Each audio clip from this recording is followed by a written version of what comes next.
dealt with all his life. George never knew his father, who died either before he was born or about that time.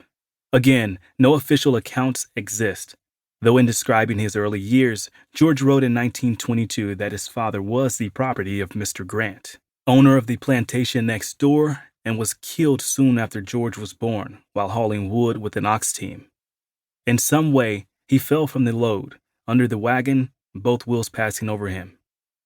Mary and her boys lived in what had once been Moses and Susan's cabin, a one-room log building with a fireplace, one window opening with shutters but no glass, a rare and expensive luxury on the frontier, and a packed earth floor.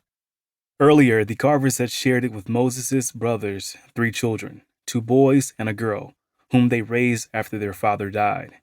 The children were grown and gone by 1860, and at some point, the Carvers built a similar but larger home for themselves and gave their old home to Mary and her boys. Some slaveholders in southwestern Missouri abandoned their homesteads during the war in the face of threats, raids, and destruction. But Moses would not be frightened off his property.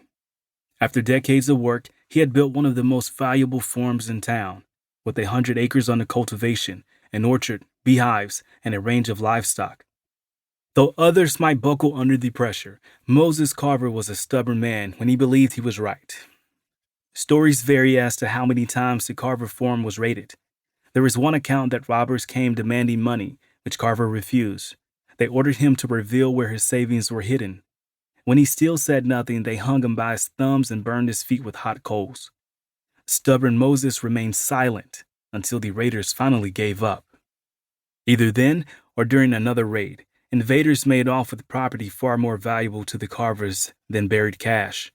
One bitter cold November day, Moses was working in the field and had Jim with him, while Mary was in her cabin with George. Seeing the attackers ride up, Moses and Jim hid from them, but Mary and George were kidnapped.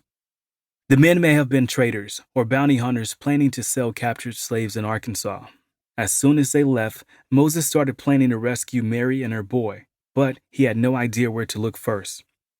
His neighbor, Sergeant John Bentley, was a Union scout who knew the shadowy world of bushwhackers and vigilantes in the region and agreed to help. Moses promised a racehorse and 40 acres of land for the return of his property.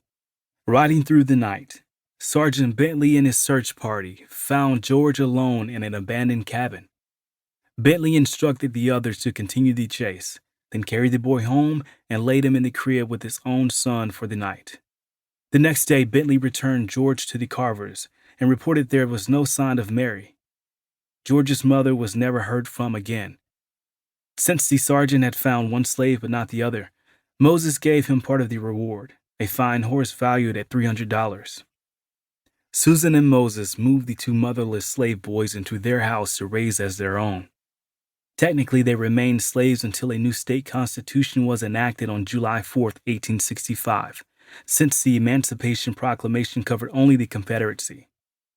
Yet practically, from the time Mary disappeared, the Carvers loved and cared for George and Jim as blood kin, just as they cared for their niece and nephews years before. The brothers even assumed the Carver family name.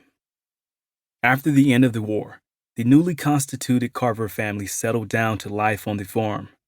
Jim grew tall and strong, and like a typical farm boy, took on a list of chores at an early age. By his teens, he could handle a day's work equal to what a man could do. His younger brother was a different story entirely. George remained a slight, sickly boy who fought off one respiratory illness after another. His constant coughing and breathing problems could have been symptoms of bronchitis, pneumonia, or even tuberculosis. His adoptive parents diagnosed whooping cough or croup. Whatever the cause, he coughed and hacked so much that he sometimes lost his voice. Clearly, George would never be able to shoulder his share of the farm work a boy was expected to do. So instead of learning to plow, build a fence, and repair a piece of machinery, he learned to take care of the kitchen garden, gather eggs, and help Susan with the cooking, laundry, and other housework. Then or later, he also learned to sew and crochet. Moses Carver was known in the community as a man who understood animals. He raised and traded horses, mules, hogs, and other livestock, and had a pet rooster trained to perch on his shoulder.